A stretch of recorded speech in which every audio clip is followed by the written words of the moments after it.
Za montirati nosača televizora treba ga namjestiti na odabranu poziciju, imati na umu da je televizor visočiji 20 cm od posljednje rupe na koji će doći, prisloni se na zid, sa laser vagom označimo vertikalu i nakon toga označimo rupice olovkom, skidamo nosač i bužamo rupe. Najbolji način za montirati ga bilo bi uzeti dugi borel za kamen širine od 10 mm, pripremiti tiplu od 10 mm na način da stavimo na dugi šaraf, gurnemo sve unutra i kad se uvukla tipla, ona neće izaći, samo lagano izvidamo ovo vani, stavimo nosač, vratimo šaraf i stegnemo ga. Međutim, mi ćemo danas ići linijom manjeg otpora, stavljat ćemo ove Fischerove Duo koji su jako čvrste, velike nosivosti i puno su lakše za montažu. Znači krećemo sa borelom za kamen od 10 mm. Jedna, druga, treća.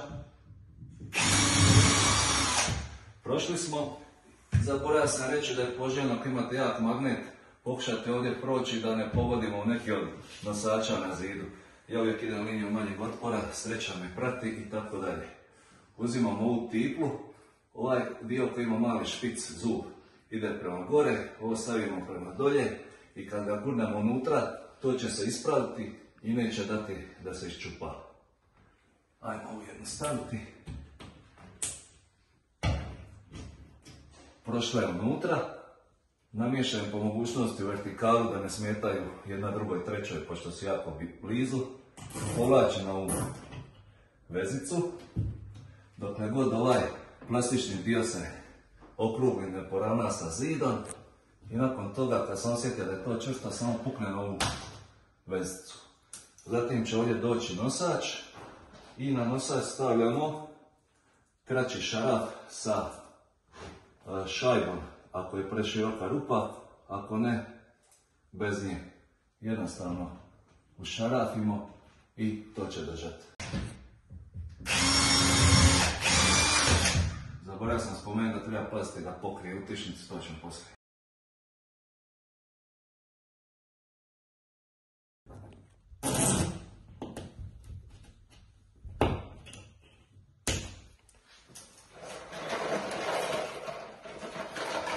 Inače svaka ova košta 2,20 € u Brukvice, ali je pojednostaviti život, ubrza proces, sve se stavi u troškovnik. Da, jasno. Ovo je baš neka žilava. Dobro, dešava se, pametni popušta. Idemo još jedno.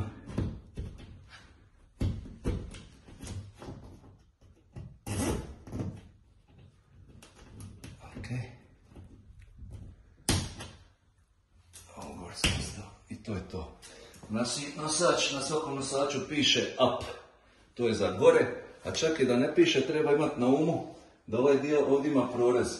Kad se ova šaraf olabavi, onda podešava kut. Ako je visoka montaža, treba će spustiti prema dolje malo nagib, dodaj sa stolice ili kauča, to dobro vidi.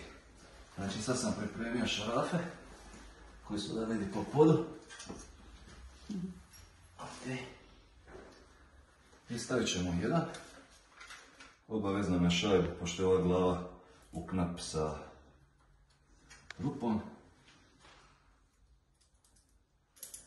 Evo ga, kad se ovo radi može se slobodno nosač otvoriti.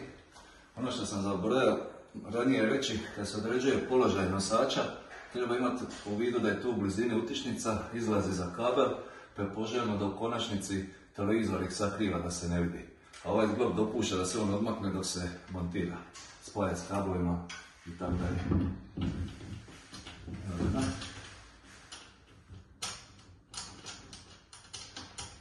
Ovaj dan je tu.